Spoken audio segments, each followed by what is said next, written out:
सबसे कठिन अगर कुछ है तो भगवान में अपने दिल को लगाना, अपने मन को लगाना।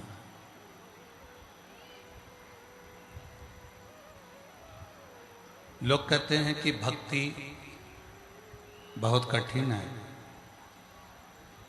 पर शिव महापुराण की कथा कहती है कि भक्ति बिल्कुल सरल है, पर दिल लगाना परमात्मा से यह कठिन है। भक्ति में कठिनता नहीं है, कठिनता है अपने मन को, अपने चित्त को, अपने हृदय को भगवान में लगाना। कठिनता है परमात्मा को अपने हृदय में बिठाना। कठिनता है, बाहर का भी बढ़ाओ, अंदर का भी बढ़ाओ। कठिनता है परमात्मा को अपने हृदय में विराजमान करना, दिल में विराजमान करना। हम और आप मंदिर तो जा रहे हैं, भगवान शिव की साधना भी कर रहे हैं, भगवान शंकर की आराधना भी कर रहे हैं, भगवान शंकर की भक्ति भी कर रहे हैं, पर अपने हृदय को, अपने दिल को, अपने मन को हम परमात्मा से जोड़ नहीं पा रहे। कठिन है परमात्मा से अपने मन को जोड़ना।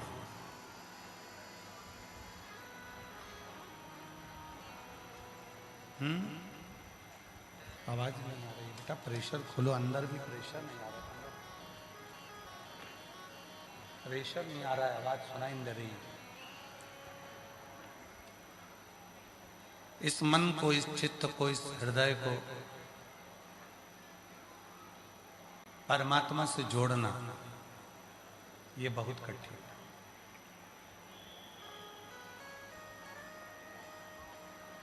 कौन से ग्राउंड में कथा चल रही है? जम के बोलो। फुटबॉल ग्राउंड में एक गेंद, उसे सब लात मार रहे हैं, इधर वाले भी उसको लात मार रहे हैं, उधर वाले भी उसको लात मार रहे हैं, और वो गेंद उचक भी बहुत रही है। फुटबॉल ग्राउंड है, फुटबॉल में लात मारी जा रही है, तो फुटबॉल यहां जा रही है, वहां जा रही है, उचक भी बहुत रही है। क्यों उचक रही है? क्यों लोग लात मार रहे हैं? क्योंकि वो अंदर से खाली है। अगर वही गेंद में पत्थर भर दिए जाए तो किसी की हिम्मत नहीं है कि कोई लात मार दे।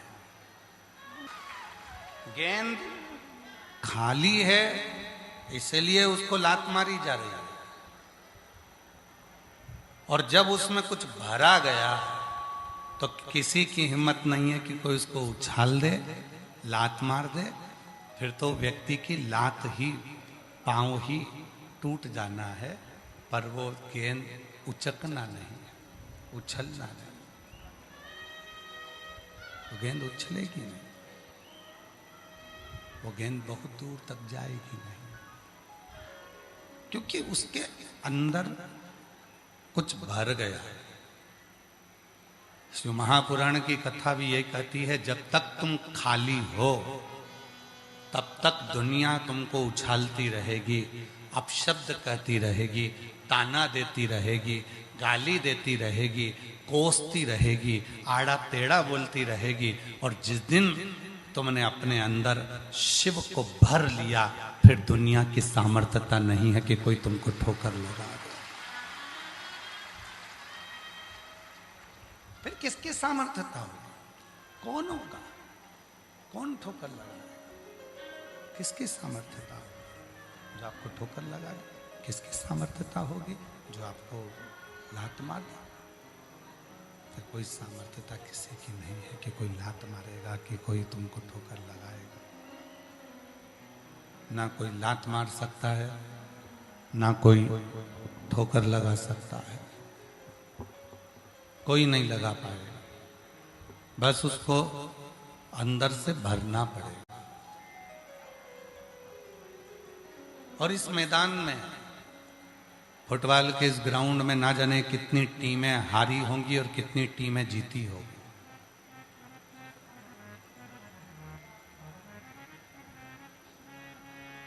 शिव महापुराण की कथा कहती है कि मैदान में हार गए तो एक ना एक दिन कभी ना कभी जीत जाओगे, पर मन से हार गए तो जिंदगी में कभी जीत नहीं पाओगे। इसलिए अपने आप को इतना प्रबल करिए, इतना बलवान करिए कि मन से नहीं आ।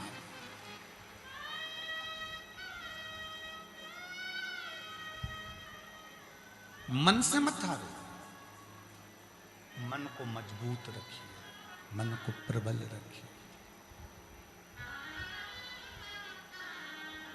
कोई कह दे कि तुमसे ये नहीं बनेगा, तुम ये नहीं कर सकते, तुम्हारे बस का ये है नहीं, तुम नहीं कर पाओगे, ये तुम्हारे बस का नहीं है, तुम नहीं कर सकते, ये तुम नहीं कर पाओगे। उस समय कह देना कि दुनिया का कोई ऐसा काम नहीं है जिसको मैं नहीं कर सकता, दुनिया का ऐसा कोई काम नहीं है जिसको मैं नहीं कर पाऊंगा, सब कर सकता। मन की मजबूती ही हमारे जीवन को सुख प्रदान करती है।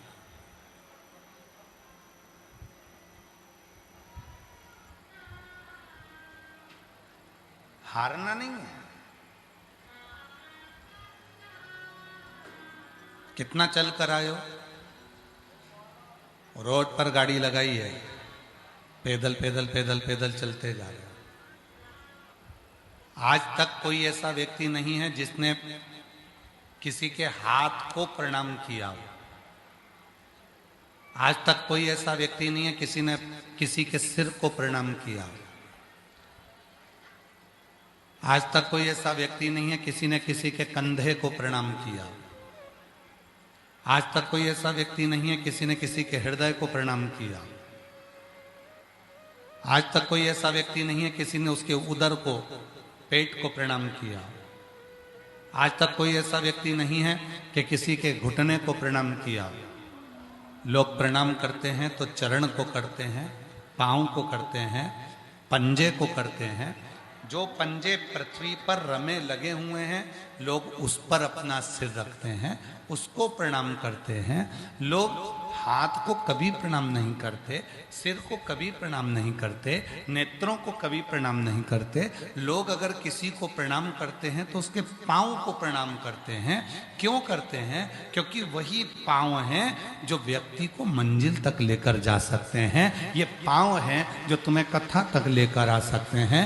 ये पांव हैं जो तुम्हें चलाकर शिव के धाम तक लेकर जा सकते हैं। और यही पांव हैं जिनको चलकर तुम अपने जीवन की ऐसी कोई मंजिल नहीं, ऐसा कोई लक्ष्य नहीं जहां तक तुम पहुंच नहीं जान।